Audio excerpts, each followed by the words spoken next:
हजरत उमर फारूक रदियल्लाहु अन्हु ने दुनिया को ऐसे सिस्टम दिए जो आज तक पूरी दुनिया में राइज हैं। सने हिजरी का इजरा किया, जेल का तसव्वुर दिया, मौजिनों की तनख्वाहें मुकर्रर की, मस्जिदों में रोशनी का बंदोबस्त कराया, पुलिस का महकमा बनवाया, एक मुकम्मल अदालती निजाम की बुनियाद रखी, आकाशी का निजाम कायम किया, फौजी छावनियां बनवाई और फौज का बाकायदा महकमा कायम किया।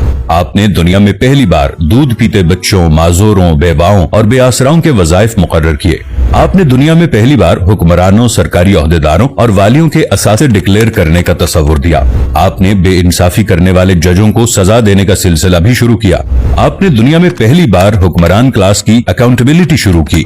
आप रातों को तिजारती काफिलों की निगरानी करते थे। आप फरमाया करते थे, जो हुक्मरान अदल करते हैं वो रातों को बेखौफ सोते हैं। आपका फरमान था कि कौम का सरदार कौम का सच्चा खादिम होता है। आपकी मोहर पर लिखा था, उमर नसीहत के लिए मौत ही काफी है। आपके दस्तरखान पर कभी 2 सालन नहीं रखे गए। आप जमीन पर सर के नीचे ईंट रखकर सो जाते थे। आप सफर के दौरान जहां नींद आ जाती थी, किसी दरख्त पर चादर तान कर साया करते और सो जाते और रात को नंगी जमीन पर दराज हो जाते। आपके कुर्ते पर 14 पैबंद थे और इन पैबंदों में एक सुर्ख चमड़े का पैबंद भी था। आप मोटा खुरदरा कपड़ा पहनते। आपको नर्म और बारीक कपड़े से नफरत थी।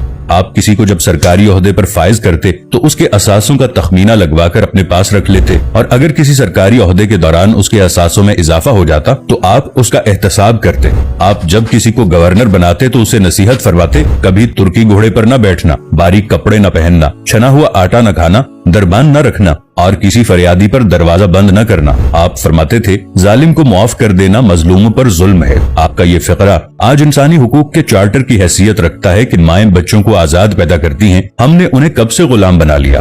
फरमाया, मैं अक्सर सोचता हूँ और हैरान होता हूँ, उमर बदल कैसे गया। आप इस्लामी दुनिया के पहले खलीफा थे जिन्हें अमीरुल मोमिनीन का खिताब दिया गया। दुनिया के तमाम मजाहिब की कोई न कोई खुसूसियत है। इस्लाम की सबसे बड़ी खुसूसियत अदल है और हजरत उमर फारूक रदियल्लाहु अन्हु वो शख्सियत हैं जो इस खुसूसियत पर पूरा उतरते हैं। आपके अदल की वजह से अदल दुनिया में अदल फारूकी हो गया। आप शहादत के वक्त मकरूज थे, चुनाचे आपकी वसीयत के मुताबिक आपका वाहिद मकान बेचकर आपका कर्ज अदा कर दिया गया और आप दुनिया के वाहिद हुक्मरान थे जो फरमाया करते थे, मेरे दौर में अगर फुरात के किनारे कोई कुत्ता भी भूख से मर गया तो उसकी सजा उमर को भुगतना होगी।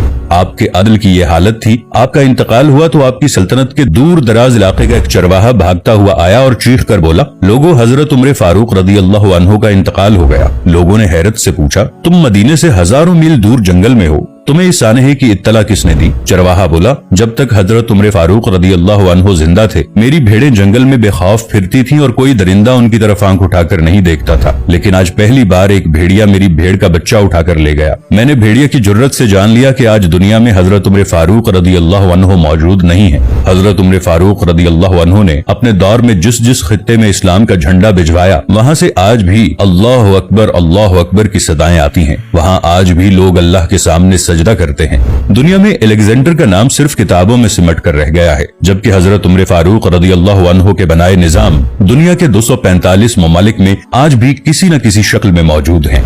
आज भी जब किसी डाक खाने से कोई खत निकलता है, पुलिस का कोई सिपाही वर्दी पहनता है, कोई फौजी जवान 6 माह बाद छुट्टी पर जाता है या फिर हुकूमत किसी बच्चे, माजूर, बेवा या बेआसरा शख्स को वजीफा देती है तो वो मुआशरा, वो सोसाइटी बेइख्तियार हजरत उमर फारूक रदियल्लाहु अन्हु को अजीम तस्लीम करती है। वो उन्हें तारीख का सबसे बड़ा सिकंदर मान लेती है, माँ सिवाय उन मुसलमानों के जो आज एहसासे कमतरी के शदीद एहसास में कलिमा तक पढ़ने से पहले दाएं बाएं देखते हैं। लाहौर के मुसलमानों ने एक बार अंग्रेज सरकार को धमकी दी थी कि अगर हम घरों से निकल पड़े तो तुम्हें चंगेज खान याद आ जाएगा। इस पर जवाहरलाल नेहरू ने मुस्कुराकर कहा था, अफसोस आज चंगेज खान की धमकी देने वाले मुसलमान ये भूल गए उनकी तारीख में एक उमर फारूक भी था, जिनके बारे में मुस्तशरिकीन भी एतराफ करते हैं कि इस्लाम में अगर एक उमर और होता तो आज दुनिया में सिर्फ इस्लाम ही दीन होता।